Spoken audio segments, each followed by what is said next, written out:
Hi everyone, welcome to నైన్కాస్ kitchen. Today recipe పెసర పునుకులు. ఈజీగా ఇంట్లోనే బజ్జీ బండి స్టైల్లో పెసర పునుకులు ఎలా ప్రిపేర్ చేయాలో ఈరోజు మీకు చూపించబోతున్నాను. మనం మిక్సీలో రుబ్బుకున్న పైన క్రిస్పీగా లోపల గుల్లగా పెసర పునుకులు ఎలా ప్రిపేర్ చేయాలో ఈరోజు మీకు చూపించబోతున్నాను. వీటిని ఒక 2 అవర్స్లో ప్రిపేర్ చేసేయవచ్చు. ఇప్పుడు మనం పెసర పునుకులు ప్రిపరేషన్ చూద్దాము. ఒక మిక్సింగ్ బౌల్లోకి 1 కప్పు పెసరపప్పుని తీసుకోవాలి. ఇందులోకి పెసరపప్పు ములిగేంత వరకు వాటర్ పోసుకుని ఒక 2 to 4 అవర్స్ నానబెట్టుకోవాలి. నేను A1 క్వాలిటీ పెసరపప్పుని తీసుకున్నానండి. అలా తీసుకున్న పెసరపప్పు అయితేనే మంచి గుల్లగా పునుకులు చాలా టేస్టీగా ఉంటాయి. నేను 3 అవర్స్ నానబెట్టానండి. 3 అవర్స్ తర్వాత దీన్ని 2 టైమ్స్ నీట్గా వాష్ చేసుకోవాలి. మనం పెసరపప్పు చూసారా ఎంత బాగా నానిందని. ఈ విధంగా నానితే సరిపోతుంది. వాటర్ మొత్తం వెళ్ళేంత వరకు స్టెయినర్తో స్టెయిన్ చేసేసుకోవాలి. కొంచెం కూడా వాటర్ ఉంచకూడదండి. అలా చేస్తే పిండి అనేది జారుగా అయిపోతుంది. ఈ పప్పుని మిక్సీ జార్లోకి వేసుకుని 2 పచ్చిమిర్చిని చిన్న ముక్కల కింద కట్ చేసుకుని వేసుకుందాము.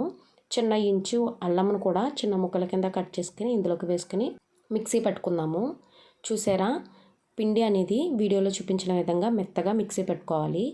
వాటర్ అనేది అసలు వేయకుండానే మిక్సీ పెట్టుకోవాలి.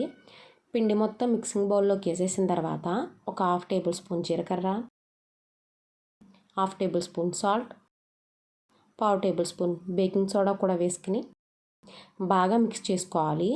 బేకింగ్ సోడా వేయడం వల్ల మన పెసర పునుకులు అనేవి గుల్లగా బాగా వస్తాయండి. దీన్ని ఒక 2 మినిట్స్ వీడియోలో చూపించిన విధంగా ట్యాప్ చేసుకుంటూ మిక్స్ చేసుకోవాలి.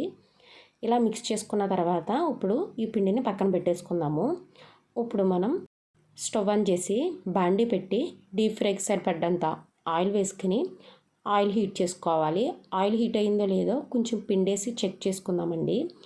ఇలా వేసుకున్న పిండి కనుక పైకి వస్తే మన ఆయిల్ హీట్ అయిపోయినట్టే.